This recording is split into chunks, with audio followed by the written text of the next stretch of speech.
Em uma certa manhã, João D. escuta a campainha de sua casa. Era um oficial de justiça, acompanhado da polícia. João D. não tinha cometido nenhuma fraude. Ele não deixou de pagar impostos, nem tampouco roubou um banco. João D. é um proprietário de indústria metal-mecânica. Ele projetou, fabricou e vendeu uma máquina. Esta máquina. Tal máquina não era segura, não estava de acordo com a NR12 e não possuía marcação CE. Enquanto operava esta máquina, Pedro se acidentou seriamente. Então, o poder público interditou a máquina que estava na empresa onde Pedro trabalhava. Parada de produção, queda de faturamento, redução nos lucros. E, além disso, o mais importante, Pedro adquiriu uma deficiência física permanente. Pedro e seu chefe resolveram processar João D. para obter compensações por danos físicos e materiais. O caso foi parar na imprensa. As consequências: reputação comprometida, perda de clientes, queda nas vendas. O caso de João D. definitivamente não é um caso isolado. Todo ano, aproximadamente 270 milhões de pessoas ao redor do mundo sofrem sérios danos devido a falhas de equipamentos e máquinas.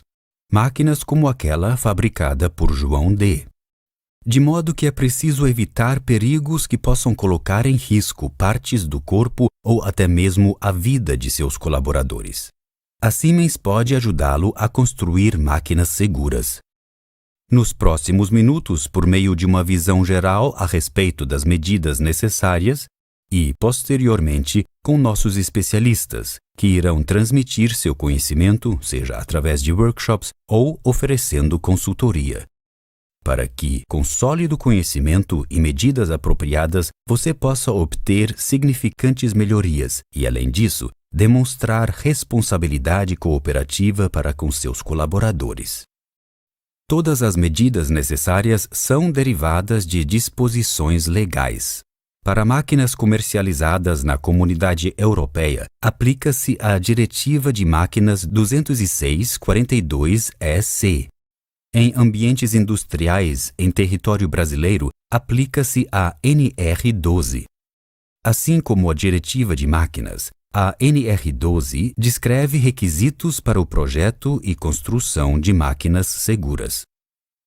Uma vez provado que sua máquina atende aos requisitos, torna-se possível adicionar a marcação CE, caso venha a exportá-la para a Europa ou simplesmente fornecê-la localmente. Todo este processo, que visa tornar uma máquina segura, consiste em 3 etapas: apreciação de risco, redução de risco, verificação. Apreciação de risco.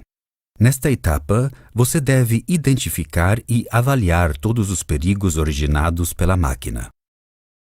Primeiro, identificar sistematicamente todos os riscos razoavelmente previsíveis que possam ser originados pela máquina, por exemplo, corte ou esmagamento de membros. Considere todas as fases do ciclo de vida de uma máquina, tais como as fases de comissionamento e manutenção, e considere também os modos de operação, por exemplo, automático ou modo ajuste. Em seguida, avalie o risco em função da probabilidade da ocorrência e a gravidade dos danos potenciais. O resultado desta análise nos aponta o risco original relacionado ao perigo identificado. Você deverá reduzir o risco original ao nível residual aceitável por meio de medidas adequadas. Isto será feito na etapa de redução de risco. Para reduzir o risco, você deverá adotar a metodologia apresentada pela norma ISO 12100, representada por 3 níveis. Neste método, a opção prioritária é sempre a do uso de medidas inerentes ao projeto.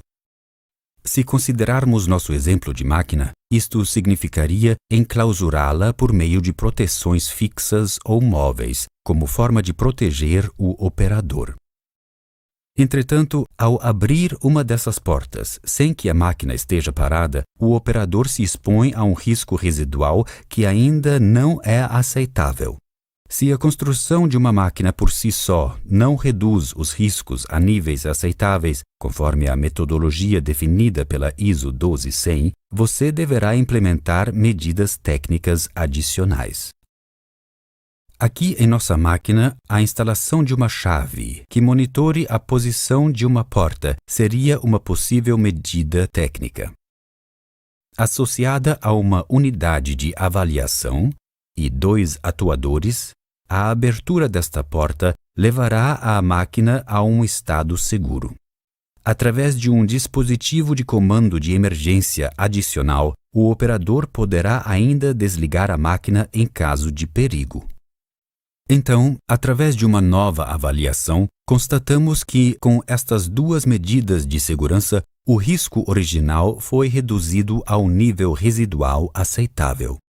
De acordo com a ISO 12100, neste caso, medidas adicionais não são mais necessárias. De qualquer modo, a Siemens recomenda que você forneça informações aos usuários sobre os riscos adicionais. Em nosso exemplo, existem ainda 2 riscos residuais: peças quentes que podem provocar uma queimadura e resíduos que podem penetrar em nossa pele. Por meio de avisos de alerta fixados à máquina, você orienta a todos quanto ao uso obrigatório de EPI.